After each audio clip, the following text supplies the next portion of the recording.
Okay, I think we can get started. So good day, everyone. This is Don Larson.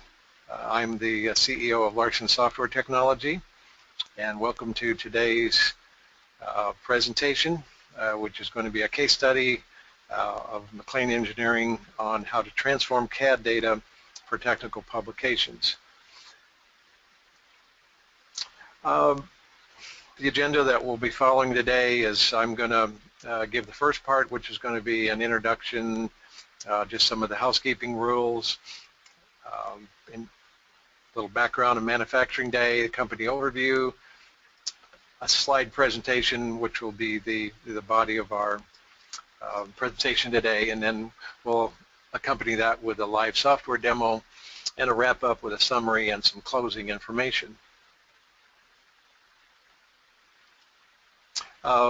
On the housekeeping rules, all attendees will be muted for the duration of the webinar. If you experience any problems when joining, use the chat box to notify us. Questions can be posted at any time during the webinar, and then we'll address them at the end as time permits. And if we don't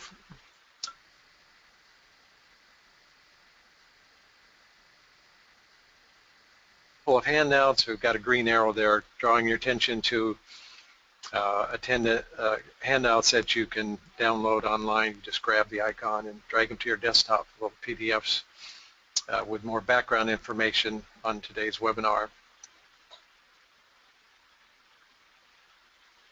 We're pleased to contribute to this, we believe, a significant event, Manufacturing Day, to support promotion of manufacturing in North America. An important component of manufactured equipment is supporting documentation, i.e. technical manuals or technical publications. But more specifically, what we'll be addressing today is that technical documentation usually contains technical graphics. The production of the technical graphics can be a complex process. Today's presentation will demonstrate how we can streamline and optimize this process.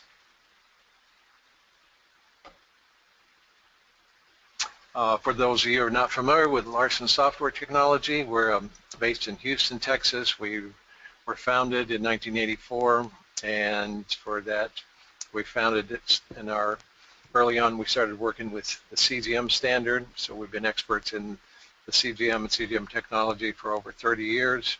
We develop and market graphic software based on open standards. We're a promoter of the CGM format, a 2D vector graphics format.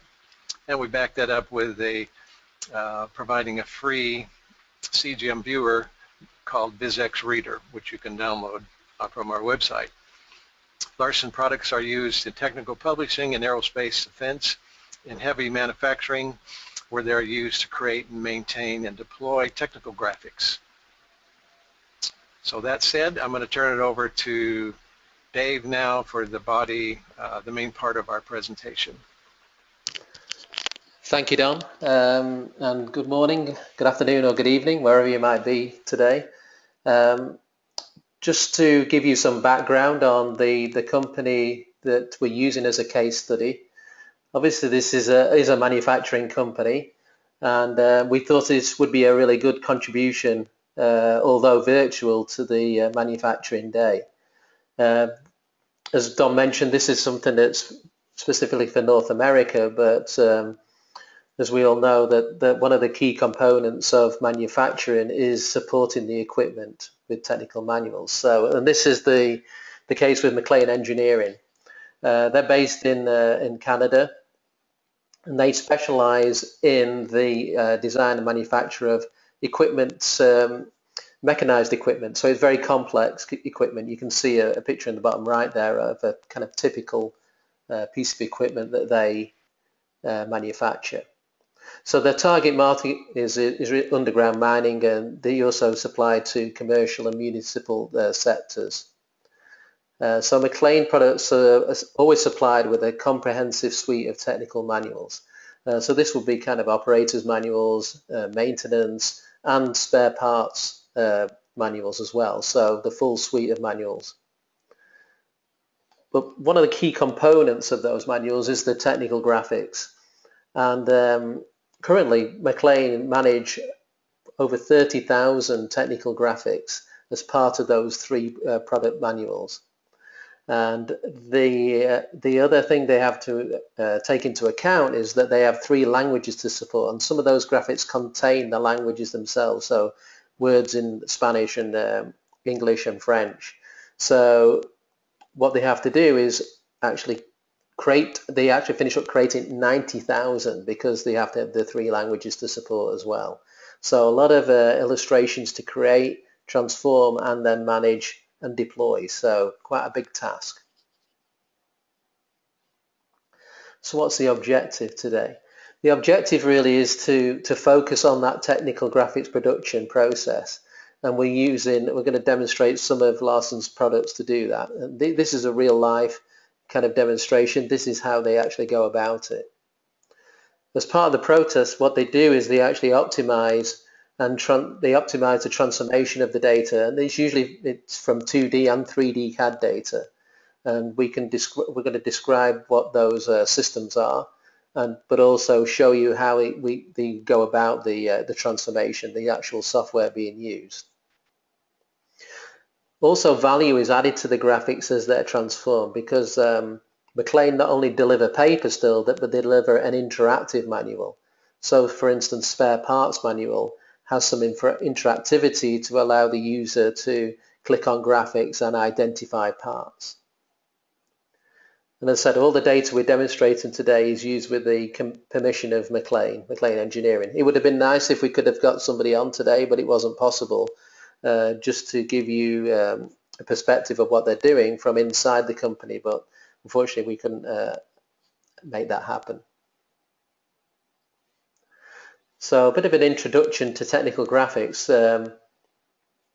This is in the distant past though, when the graphics were originated probably on a drawing board, and this was done by the illustrator. The illustrator still exists, but the process of creating them in this particular way is gone. So, but some of the illustrations that are created with pencil and pen are still around. They were scanned in and they're still being used today. So in some ways it's still relevant, but not as obviously as much as it used to be.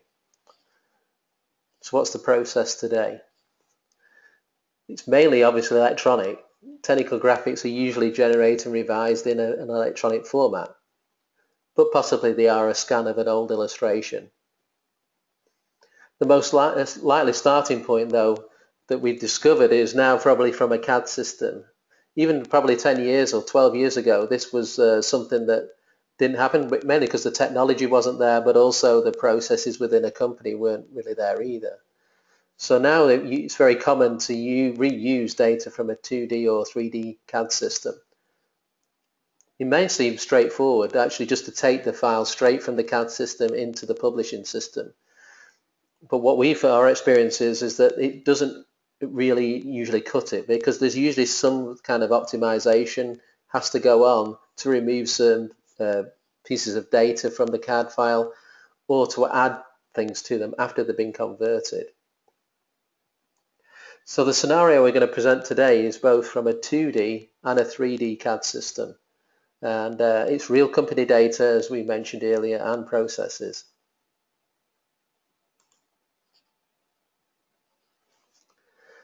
So the MacLean requirement was they had an existing system, and but they were looking for something new, mainly because a lot of their technology was based on proprietary systems. And what they wanted to do is move to a system that was more based on open technology, for instance XML.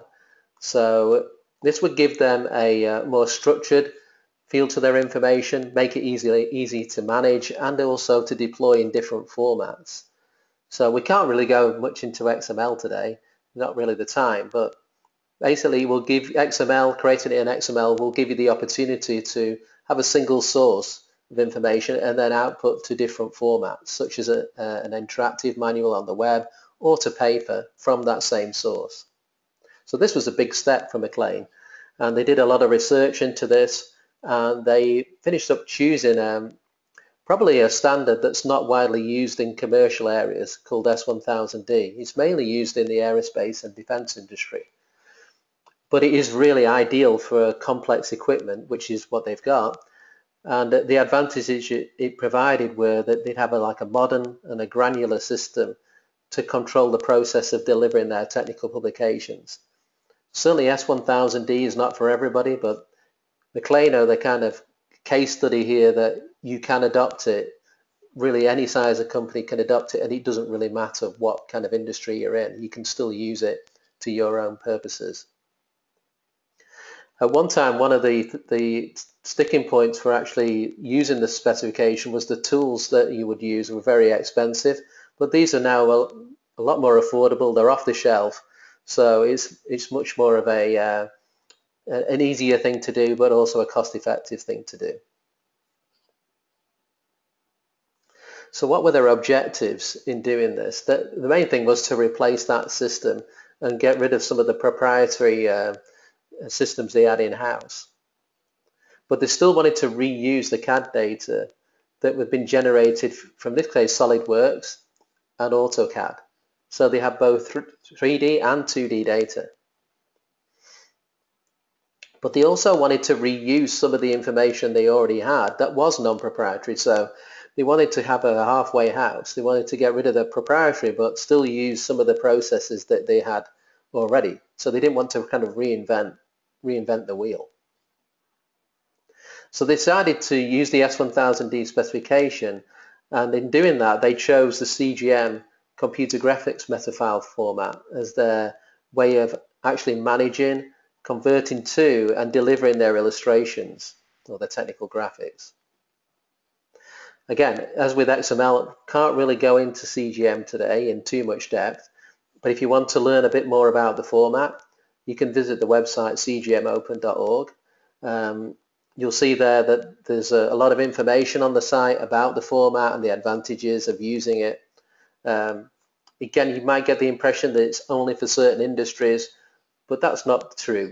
Anybody could use this format and gain some good advantages from using it, some good benefits. So the other objective was to be a way of managing these files. So instead of them just sitting on the file system, they wanted a way that the files could be checked in and checked out, so they became part of a workflow. So S1000D enabled this because it has a common source database behind it, and you could also describe it as a content management system. So they had a way of managing the illustrations and the kind of versions. So that's what they chose to do. They also needed a way to publish the CGM files both to PDF for paper or print and also interactive electronic technical manuals. So CGM actually served both purposes.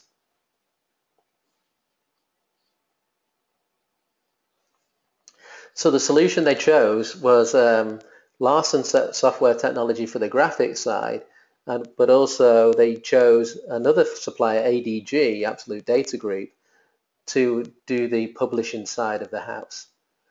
So two vendors.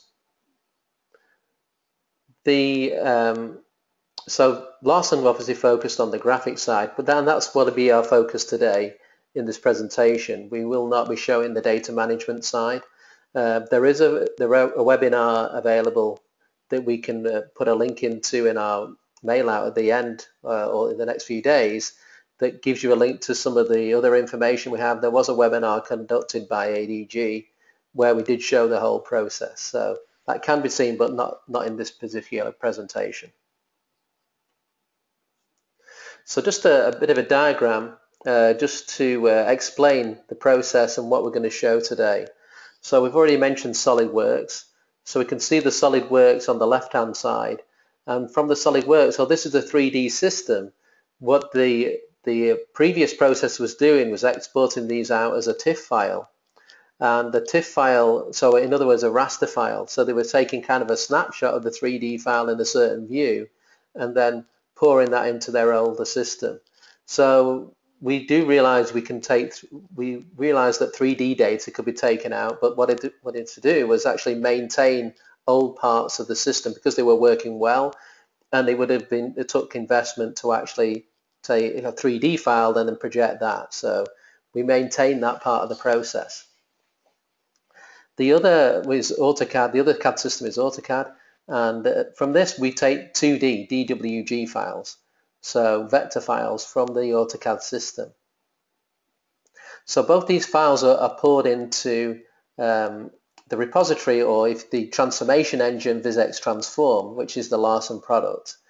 That then converts them, transforms them, adds value to them, separates them into their different languages, all automated, and then that goes into the R4i IPD manager. So this is specifically looking at the actual spare parts side of the house. They could be transformed for obviously maintenance as well, but we're going to look mainly at the IPD or illustrated parts data side today.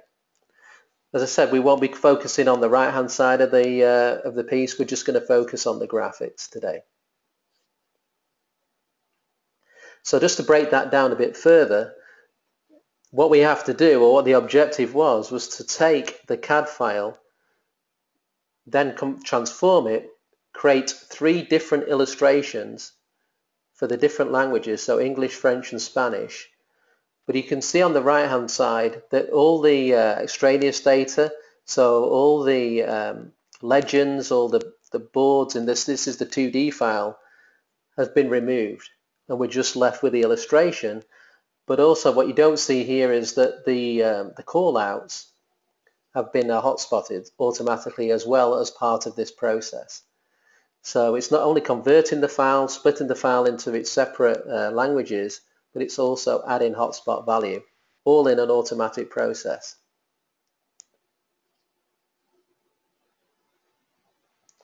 So just to, I'm not going to go through these in any detail, but just to describe the products that you'll see today as part of the demonstration. So I've just mentioned VisX Transform. This is the engine that does the conversion. So you can see we support more formats than DWG. So lots of different formats are supported in here. The output formats, obviously one of them is CGM, and that's probably one we're going to be looking at today. The other product is VisX Edit, which is a illustration tool or a graphic editing tool. So if post-transformation, if work is still required, then we've got an editor that allows us to actually make modifications to the file to hotspots, or if there's something gone slightly wrong with the transformation, then we can still edit it. And then one component we will look at today that is part of the delivery is the viewer. So you need a way of actually delivering the CGM files to the end users, as this is part of the IETM, or the Interactive Technical Publication. So we need a viewer to actually view the graphics. So the Larson product is VisX View, so that allows us to deploy these CGM files to the end user.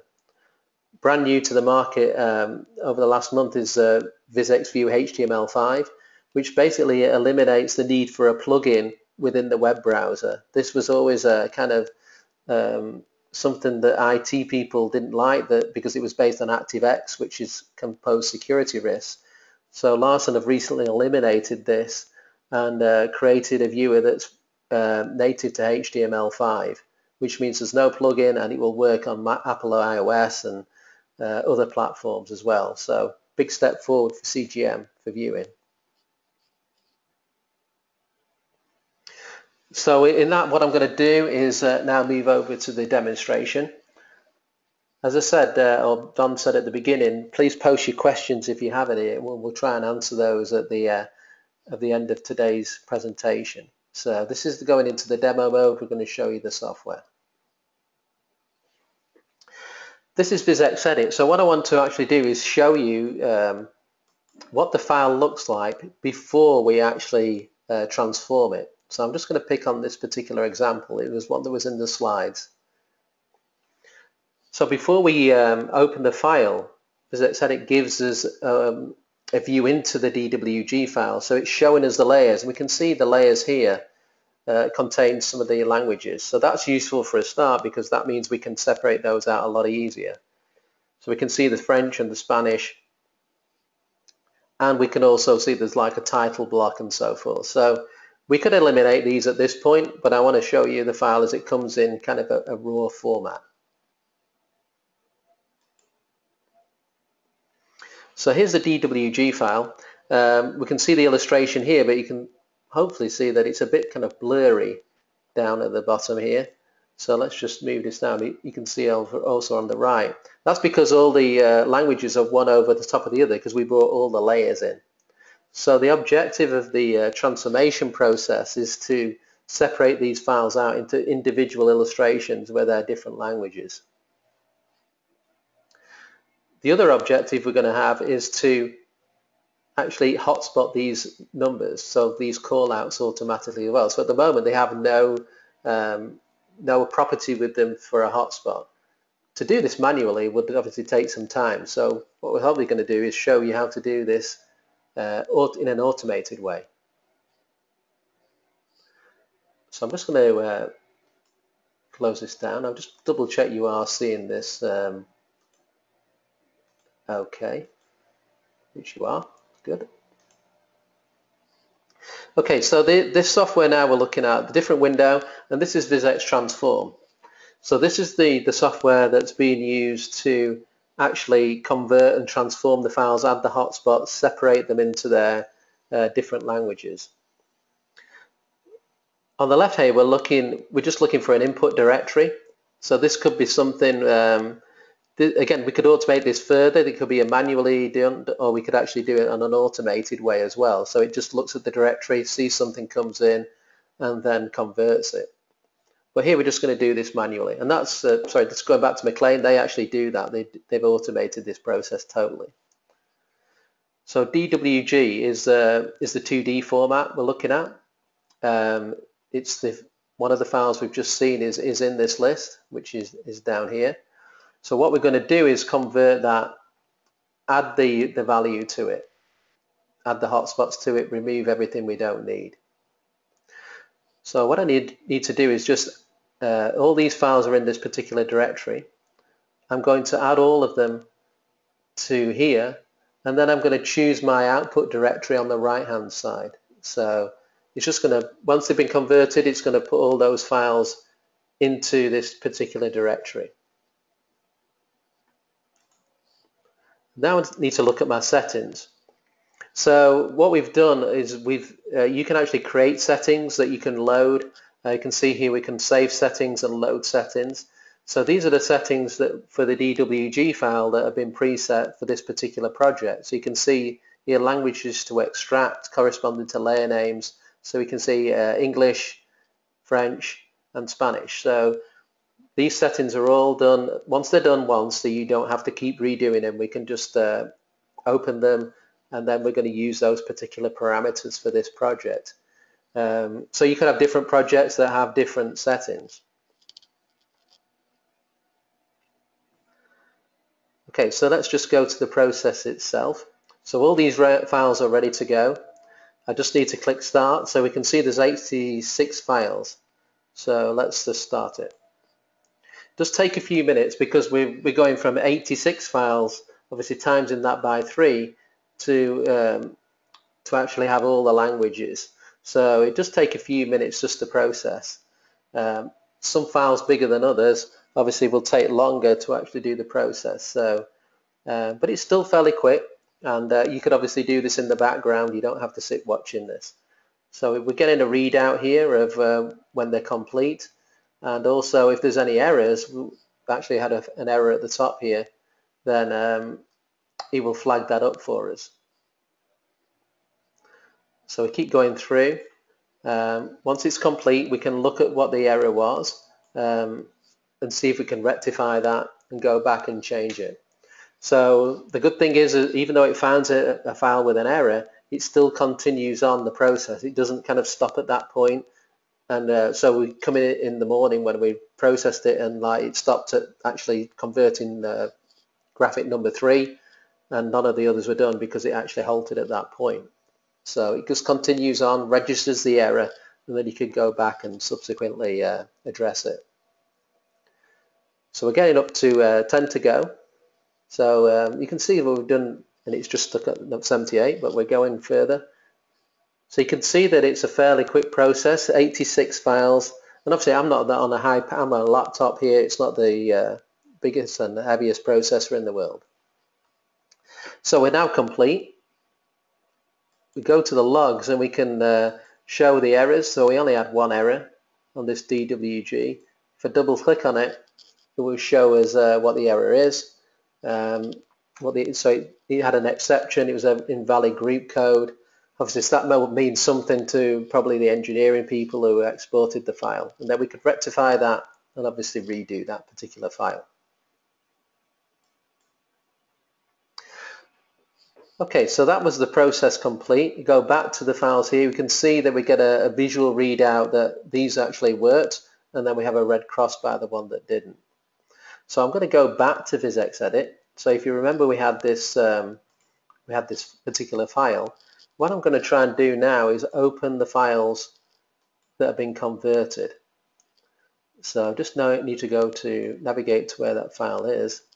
Here's the DWG output, choose CGM, and here's the files that have been converted. So we can see that the top one here is the one that we've got on the screen at the moment before the conversion. I could open all three at the same time. So, and it's tabbed them at the top here. So we can see this is the Spanish. You can see all the legends has been removed, and we can see the French. And obviously the one here, we can see that it's been hotspotted. And we should be able to bring up our another view of this. Let's just bring up our tree view. Here we go. So you can see here's the properties that have been added to the hotspots. We can see that we click on here and it recognizes them. So and that's done for all three of the languages. So let's just bring up the tree view for this. So you can see the hotspots have been created.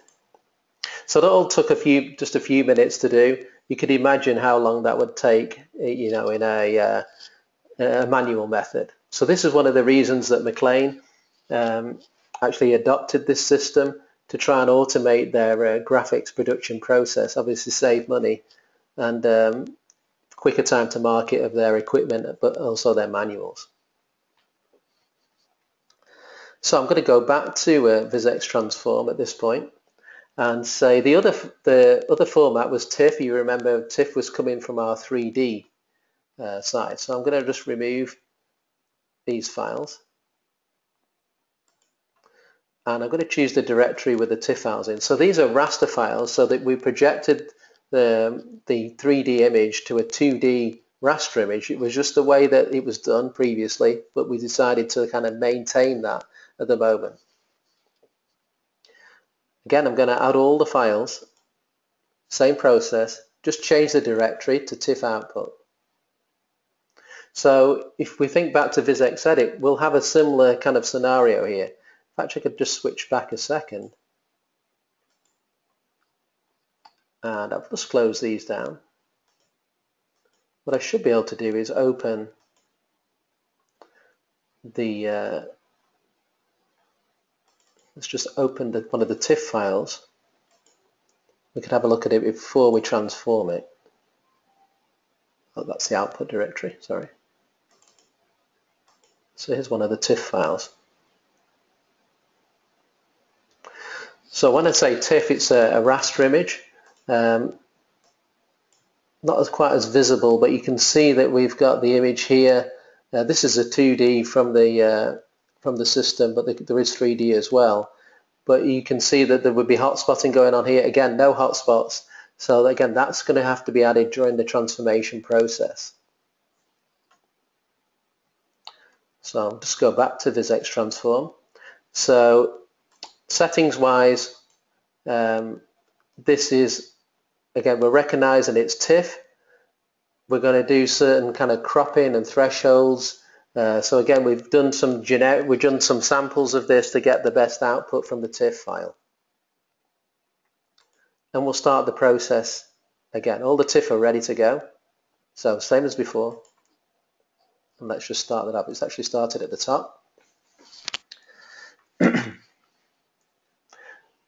So this is just a bit quicker. I can't say particularly why. I think it's because it's not really handling the vectors vector files or the align illustrations. It's just handling images. So it's just a bit quicker, so we're already actually complete at this point. So let's look at the errors. So we did an error on the TIFF file here. There was a fatal error hotspotting on this particular, so it may be incomplete. So it gives us a nice readout of what's gone wrong there. So we can go back now and actually check that. Let's go back to files again. You can see the ones that have converted have all got ticks, and then we have the one that didn't. So the logs are obviously accessible from in the software, and they were also put out to a different directory as well, so we could access them post the session closing as well. So similar to before, what I'm going to go now is back to the editor, and yeah, we're going to look at the how the conversion has been done. So let's just open the file. We just need to go to that output directory, CGM again. We can see here there's actually, this is probably the one that caused the error because there's no English version. Well, I'm going to open up here. Is this version? So we've got all three languages again. Probably not as visible as before. There is some, let's just zoom in so we can see that a bit better. So we can see section A. Here we should have, that's not a good thing to choose. It's going to be the same. So let's go down the bottom here. Let's see if we can pick out a language. Yeah, so here we go. We've got the French, the Spanish. We'll have to zoom in again. So you can see it's actually separated the languages out. It's also hotspotted them, so we can see the tree view on the right here. So we can see the hotspots. Let's just zoom out. So all of these have been hotspotted. So this is for our interactive manual. I'll even give you a tooltip as well for this particular conversion. So when the user move over this, then we get a tooltip. So I did promise you that we'd show something around the deployment or the publishing. So I'm just going to launch, at this point, we can have a look at this in a browser.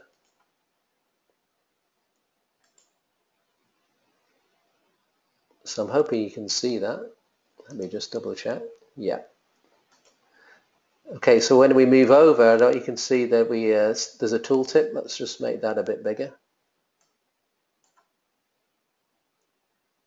So all these are hotspotted. You can move over them. Let's just go to this one here. So you can see this is the Spanish. Just going to get that on. There we go. So this is now what we'd use as part of the deployment, which is the view inside. So this could be used internally or externally to deliver the graphics to the customer. So this is just in Internet Explorer. We still have some properties here to zoom in. We can pan around. We can see the hotspots that are on there. We can go back to a full-size view. So this is more on the deployment side, as we mentioned earlier, deploying the graphics. So let's just kind of summarize. We've gone through the transformation. We've then gone through just to show you what the file looked like before we transformed it.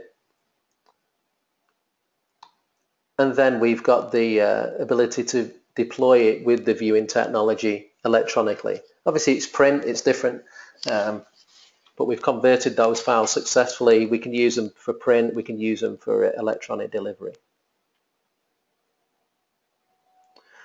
So that's the demonstration, and as I said, this is this was live in respect of this is how MacLean actually do this particular process.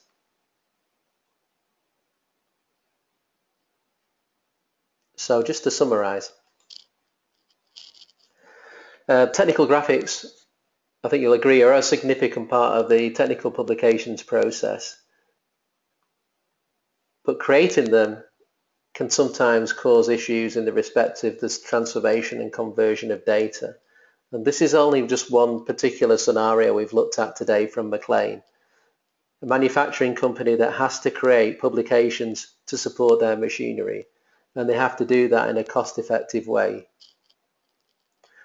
Some of the keywords and phrases that I think you need to consider before embarking on this kind of process is that you want to maintain your quality of your files, of your graphics. You want to reuse and leverage the data you've already created within your company. You need to manage the files effectively post-transformation. So once they've actually been transformed, how do we manage them to make sure that they are delivered correctly to the customer?